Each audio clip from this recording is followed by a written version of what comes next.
everyone. Charlie here. We have 4 more filings to talk about. You're going to get 4 in 1 on this one because they're all essentially the same filing. They're filed and effective immediately. Or, I'm sorry, they were filed and effective immediately back in April, and they have actually been granted approval and should be implemented tomorrow.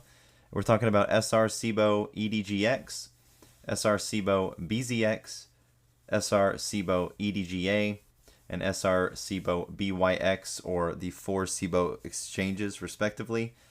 And these are all orders granting approval of a proposed rule change as modified by amendments number 1 relating to the exchange's process for reopening securities listed on other national securities exchanges following the resumption of trading after a halt, suspension, or pause outside of regular trading hours. So we're talking about reopening from a trading halt, suspension, or pause in the after hours or pre-market session. Now, the timeline of this was filed on April 26th, showed up on the Fed Register for comment on May 14th, and then it was approved and will be effective and implemented tomorrow, the 30th. Now, the filings, the description of it is they want to harmonize basically the way in which tapes A, B, and C will reopen in the event that a security is halted in the after hours.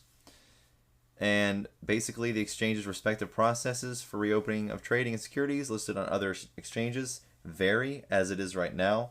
So instead of having different methods, they want to harmonize and have the same methodology for each different tape. Now, tape A, while I am explaining the tapes, I'll go ahead and explain which each tape means. So tape A is the NYSE tape. It oversees the dissemination of real-time trade and quote information on the New York Stock Exchange. BATS, NYSE Arca, and NYSE American. And other regional exchanges like Network B. So tape C contains stocks listed on the NASDAQ. And tape B is pretty much everything else. So basically, they want to harmonize the way that all tapes reopen securities if a trade, halt, or suspension is lifted during extra hours sessions. Now, the changes and how they're going to do this, they're going to amend the exchange's automated reopening processes for tape A securities to provide for the execution of orders at the midpoint of the NBBO, or National Best Bid and Offer.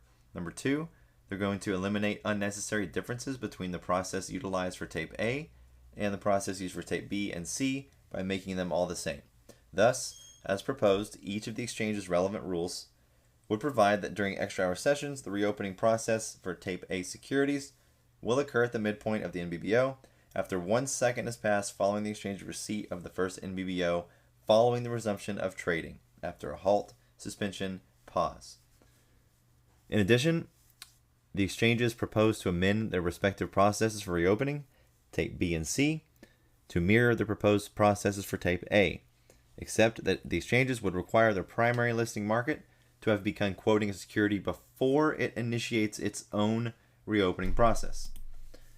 So in essence, the Commission believes that the proposals are reasonably designed to facilitate a more orderly and efficient reopening process following the resumption of trading after a halt, suspension, or pause during after hours or extra hours. By providing a more consistent and harmonized approach to each of the exchange's opening procedures or reopening procedures, the proposal should promote greater certainty, reduce the likelihood of confusion, and facilitate the resumption of orderly trading under such circumstances.